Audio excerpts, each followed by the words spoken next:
Hey, it's me, Jimmy D, and welcome back to Nice Geek Table. I'm here with Soul and John, and we John are finally going to decided, what? John finally decided to show up. After like missing a Yes, month. well, I was donating to the Burger King scholarship program, so I took me out. That's an actual thing. He was number one. I was at Burger King the other day, and I was like, "Hey, you want to donate $1?" I was like, "I guess, sure." And then they gave me this little pamphlet with coupons in it. Okay, okay. That was great. Um, Speaking of donating $1, we're gonna be talking about loot boxes, and the path Segway. that loot boxes have has created. Um, who wants to start the rant? Here's my whole thing. Um, John, do you know, not Jimmy, but John, do you know the whole reason why we're talking about loot boxes? Because I originally wanted to talk to it because of the whole Shadow of War debacle. Yeah, and we will. You know, Yeah, well, it sounds like you're talking about Activision's patent, but that's why. I mean, Well, we're well, the gonna whole do reason the the patent got brought up is because do you know, like, do you know, have you been spoiled by Shadow of War, or like you interested in Middle Earth Shadow of War at all? I've already seen Angry Joe's review and one other review on it, so I pretty much know everything about it. Okay, that's fine. So you know about at the end the kind of six siege castle grind. Essentially, yeah. Yeah. Well, okay, the thing that's kind of raised it a whole conduffle with the nice use of internet word. is because it's a word now. Duffel. I'm not sure if I'm familiar with that. Burger King is caduffle a word. Duffel a word. Let me ring up Burger King. What college does So- Burger King give a scholarship to? Sorry, that was. Well, it says this fall apply for a scholarship through the Burger King Scholar Program, ranging from $1,000 to $50,000. That's all it says. Anyway, That's a lot of whoppers. the whole fiasco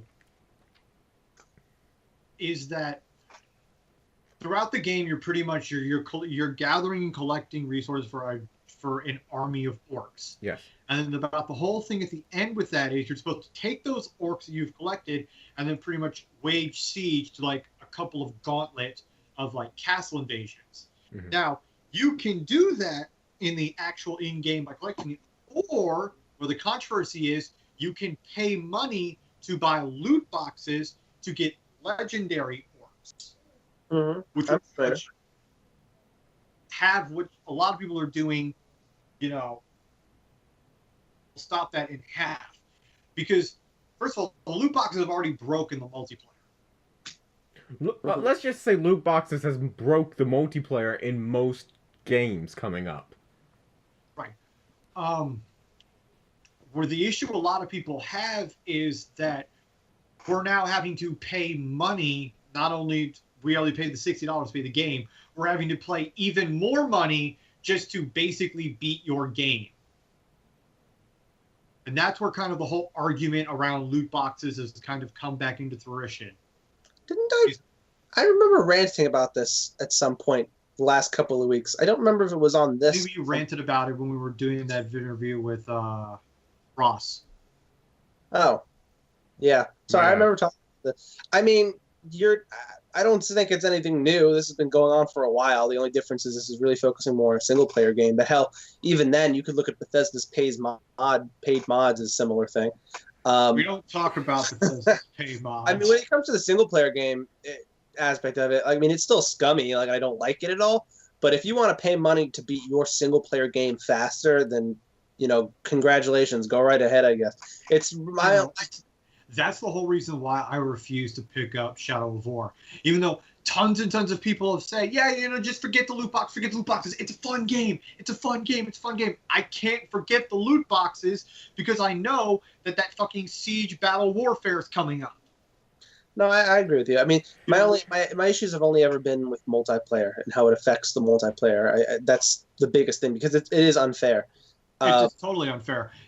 Why should it, how is it fair for a guy like me or you who, put in the effort to actually get good and get the legendary or tier 4 weapons to where some asshole could just pay $40 to get it out of the box?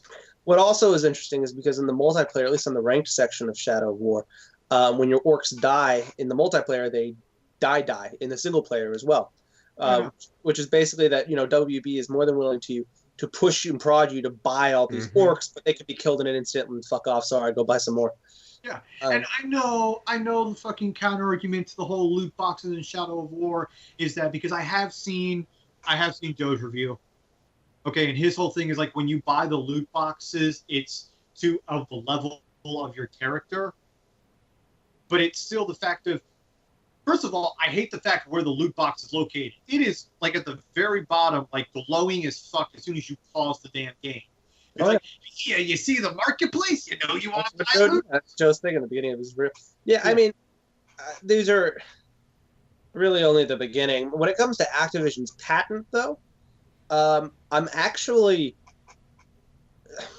I have mixed feelings about it, only because it's obviously very scummy. The thing is, though, it's like, I had kind of already assumed that Activision and like EA were already doing something like that. Like, it wasn't a surprise to me. Yeah. And the reason EA definitely.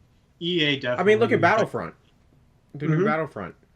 But the reason why I'm actually mixed feelings on it is because now that Activision's patented it, for the time being at least, Activision is the only person who can do that. You know what I mean? Because they have a patent on it, for at least until the patent expires. True. So, and since I don't play Activision games anymore anyway, I don't really give a shit. That's true. I also don't like the fact that it's leading people into a form of online gambling. Well, the problem is that it's not technically gambling. Loot boxes and randomized things, unless the thing that you are getting is of direct monetary value. That's why when you took the skins from like Counter-Strike and then put them online and tried to raffle, that's gambling. But just from getting it from the game is not. I just recently was looking that up in the legal code, because if it was considered gambling, then so would say entering a raffle at your school, for example. That's why I understand that where you're coming from, and I agree with you on that. I get that now. I get that now, but I also get to where it's setting up it's not officially gambling. Like by law, it's not officially gambling. I agree with you. It preys on all the same stuff. It's a form of gambling, but you don't collect money or a reward for it. Yeah. The problem is, though, I agree, and I mean, I hate it because it does prey upon the same things that gambling gets on. But the thing is, if you were to try to legislate or regulate something like that, then I already mentioned raffles, but essentially, like for example, if I play a lot of Yu-Gi-Oh! And Magic, all right, essentially me going to the store and buying a randomized card pack is the same thing as buying a loot box in a video game. If you were to regulate one, you would be regulating the other. But with the card pack, you get a physical card.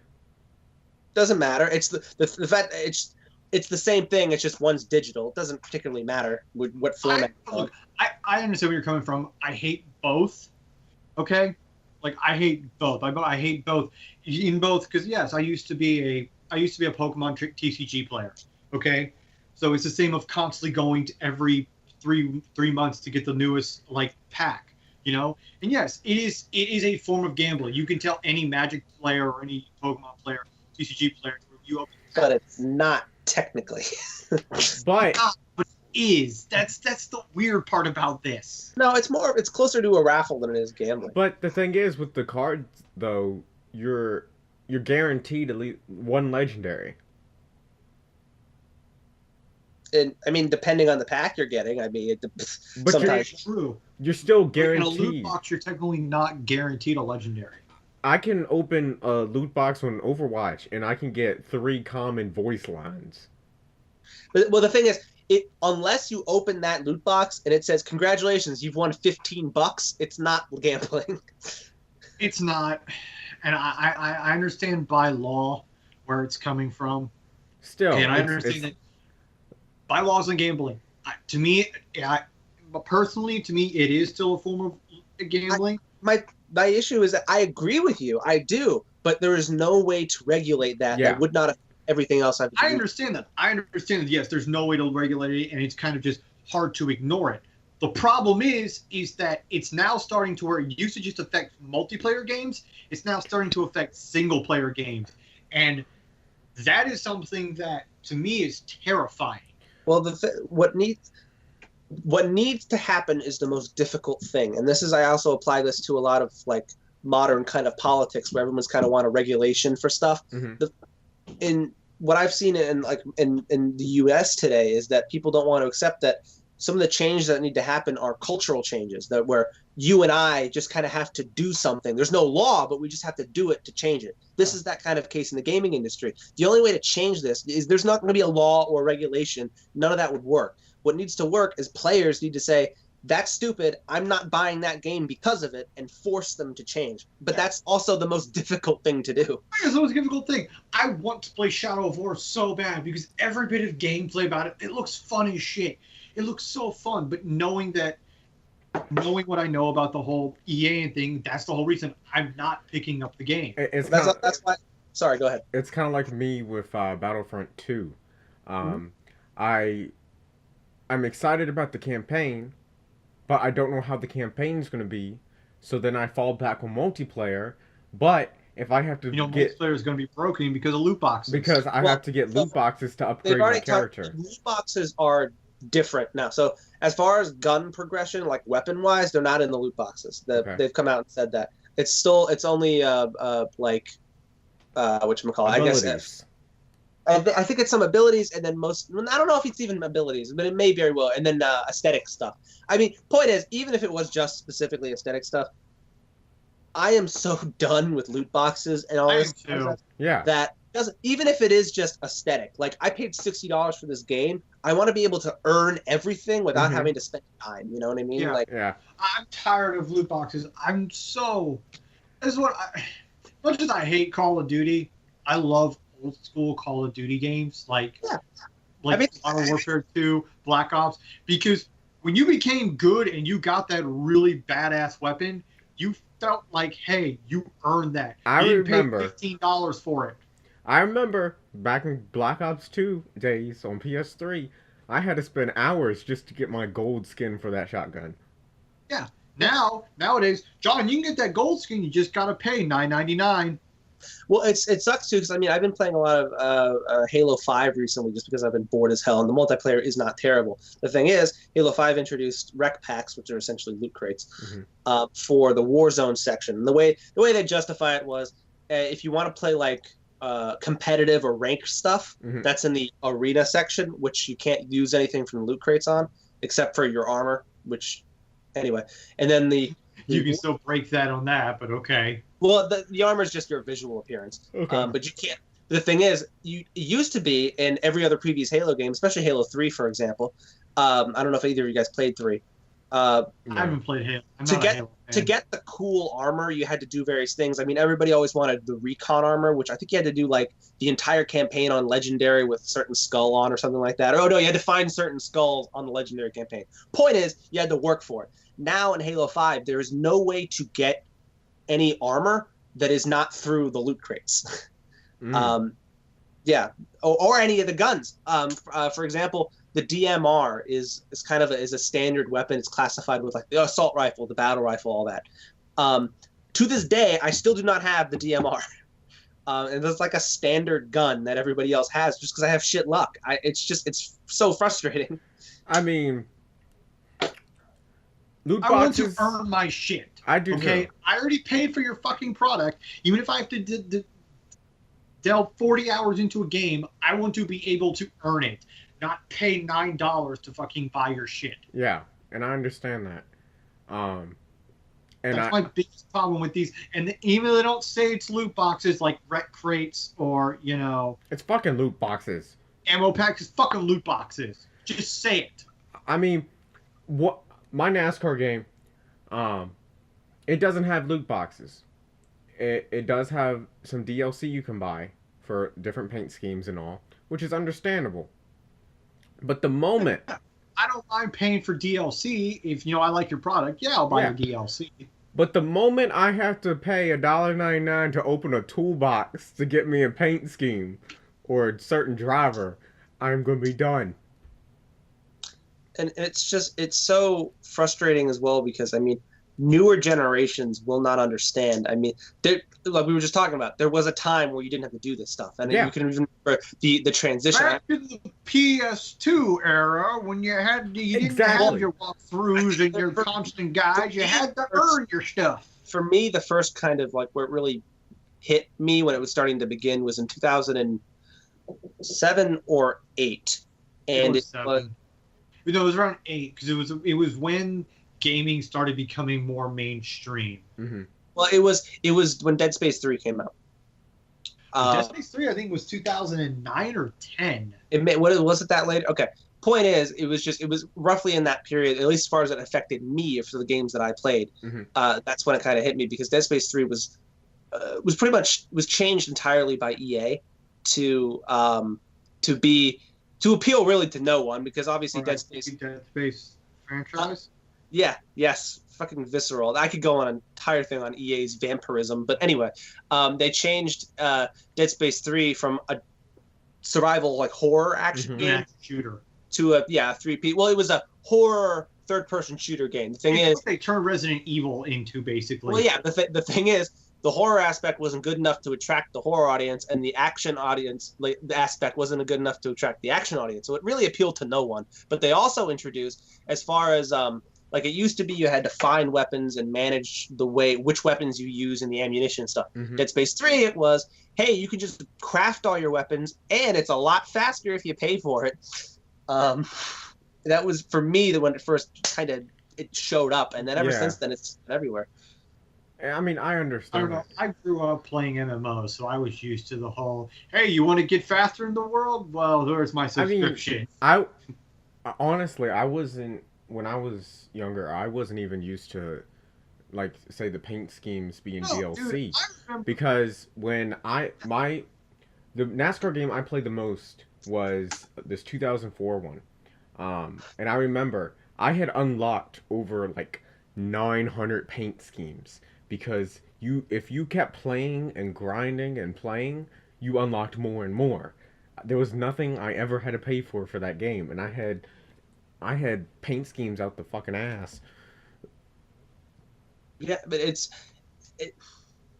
I remember playing Final Fantasy fucking 10 and having to earn to get like the ultimate weapons, like dodging 200 fucking lightning bolts. Oh my god, dodging 200 fucking lightning bolts in Final Fantasy 10.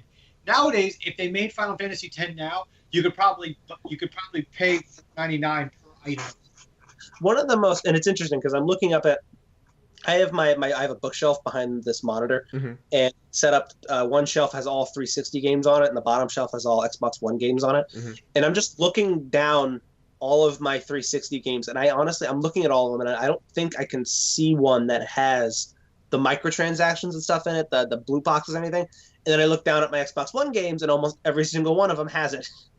And I'm just like, wow, the change. And it sucks for me personally, because what I always got out of like multiplayer games, for example, and for Call of Duty, for example, yeah. I like to play. I didn't really care much for my own skill level, but I like to unlock new weapons and stuff. Oh, yeah. Things like that. I enjoyed getting that. a new shotgun or rifle. Exactly. Yeah. I enjoyed that. But now you don't work towards it anymore. You just buy it. And I'm like, why? I don't feel like I want to play it anymore if I can't actually. I love the Gearbox Borderlands franchise, because when you get a new badass gun, you actually earned your way to do that. You know, it scares me for fucking, if they ever do Borderlands 3, them introducing gearboxes. Well, they're doing Borderlands 3, and I honestly agree with you, but I would be surprised if they don't show up. And I've had this love-hate relationship with Halo 5 because I've been bored, so I've been playing it. But also, I was just talking, as I mentioned earlier, you can't progress without the loot boxes, and I just feel like I'm working so hard for nothing, because it doesn't matter how much, I forget what they call it, rec points or whatever, I build up in the game to buy a loot box, I could end up getting absolutely nothing I want, and I feel like I wasted time. And even in free-to-play games where I expect it, because that's how they make their money, yeah. I stopped playing free-to-play games, because even though that's how they make their money, I'm just so tired of them in general, I just don't want to see them anymore. Well, I mean, look at Fortnite that me and Cody play. There's nothing. Yet. Well, how does it? That's a free-to-play, isn't it? Yes. It's free to play. Will they make it from what? Like you can buy skins and stuff directly? No, here's the thing. You can buy the single player campaign for $40. Oh, interesting. Or you could wait till it becomes free in 2018. Granted, they don't tell you when it becomes free in 2018. It just says 2018. It becomes free in 2018. So for now, you're pretty much playing PvP. But they're earning money because they have I think I last read they have 12 million fucking players already signed up. They already have servers over in Asia and fucking Brazil. Okay? So they don't have the player count. So they can release the fucking game. So they're already making money. Well, so they make their money from people buying the single player? Yes. From buying Right a single now. player, and I think downloading the game. They make their money for downloading the game. How do they make money Yeah, from how down do just they, down? yeah, how do they do that? Because that's been the whole free, because they're banking off of how you do with mobile free to play games. Well, Okay. The money, mobile money is from either buying the game itself or doing the little microtransactions within. Because they're buying more servers so they can have more players. I'm not I'm entirely. not following the money transaction. Yeah. Joe. I'll take your word for it though. But I can What- promise you that once that. I honestly think the single campaign has some microtransactions. It does. It does. If you look at the fucking single player campaign in any video, it looks like a free to play game single player you'd find on a mobile game. But it's so addicting. Okay. But no, here's the thing. They're not earning money off the single player game because no one's fucking buying the single player game. Everybody's playing the PvP. Well, I don't know what to tell you. As far as the They're still PvP making goes, money. which has the majority of the players for Fortnite, there is no microtransactions built into the PvP yet. Yeah. I have a feeling it might be coming, but Give it time. Give it time. as of now, it does not. I don't know. It's coming to a point now to where I think gamers, John brought up this earlier, that I think it kind of needs to be said. Gamers need to come to a point to where we just need to start telling companies, no, we don't want your fucking loot boxes. Yeah, okay? but it's going to be difficult because there's an entire young generation now that have grown up with them and doesn't know anything else. Mhm. No. And there's still people who aren't of this generation but still love the fact. Even I, every now and then, get a kick out of getting a fucking loot box. Well, the Okay. thing is, the issue is going to be not you or I or John or anybody who's even keyed into the industry, even though that's a lot of people. The problem is the millions and millions of people who are just the average Joe going to work every day, and then they just kind of go out to the store, buy Call of Duty, come home, play it, and buy some loot boxes. They don't pay attention to any of this, and frankly, I don't think they give a shit. So, Also, fortunately, the at game this good. point in time, I think they are still the majority of players. another issue is not going to happen now. It's going to happen 5 years from now, at least. All the little kids over the past years who were born in the past 5 years, they've been growing up playing mobile games. Oh God, that's true. Here's the thing.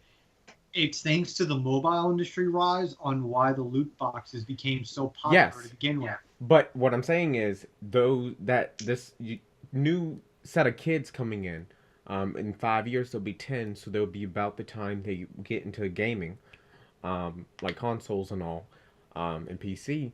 That, If they're not going to be doing that now.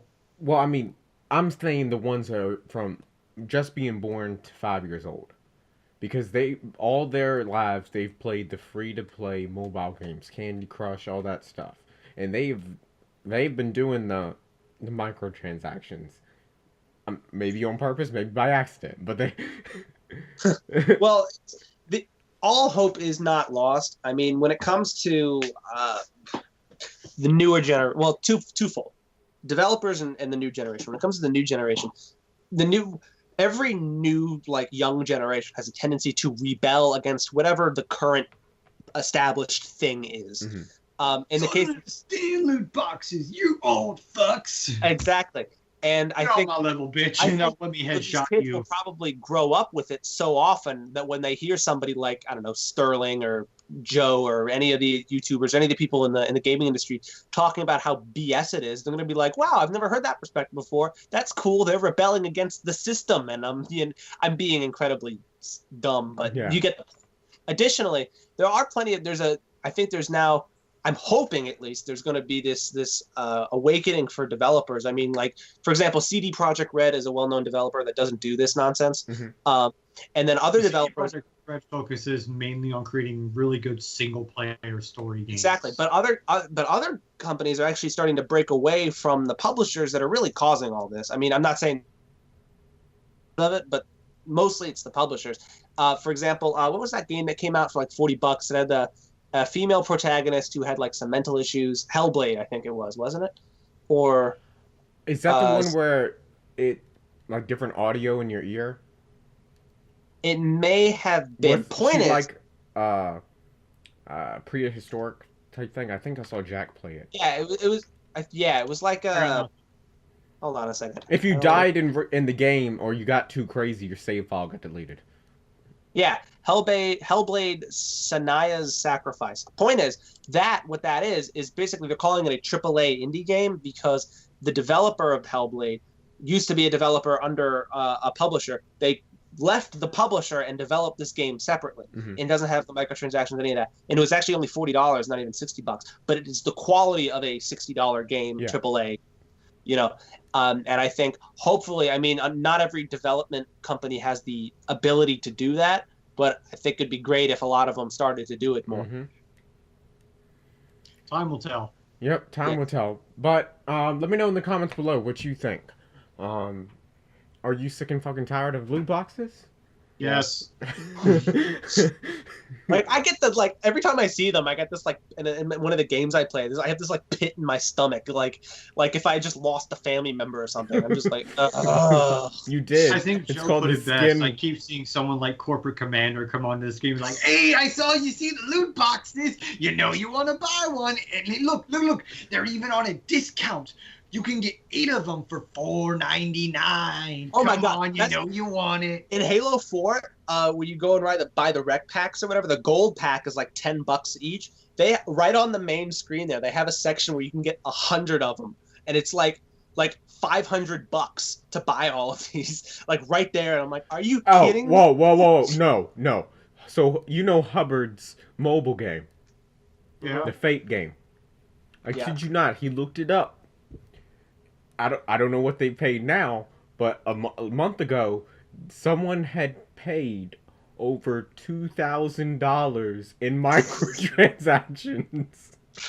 I want it all, and I want it now. What gets me is these companies that when they do that, they'll also put you like the ones like the microtransaction loot boxes that like you can get 50 of them for $59.99, and it'll say right above best value, and it's like, I'd have better value if I went into the bathtub and slit my wrists. Oh, I'm sorry, that was a little rough. That was- That's how I feel. I'm like, please stop. Why are you ruining things I love? Because I'm working so hard doing shit with like college and nonsense, and I just want to relax. And it's like they sit in there and you sit down, and it's like somebody stabs your wallet from the back. It's just frustrating. I mean, I completely understand, and that's how I felt about Battlefront because I probably won't even get it now because, like I wanted to play. I wanted to play the campaign, but I was like, yeah, but then I can play multiplayer.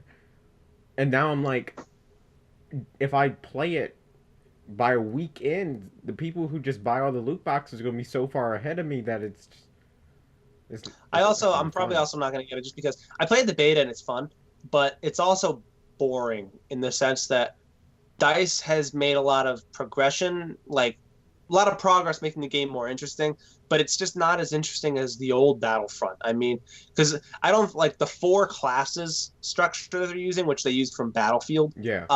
I don't think works well in Battlefront, or at least in the sense that you could do things so much cooler. For example, the droids.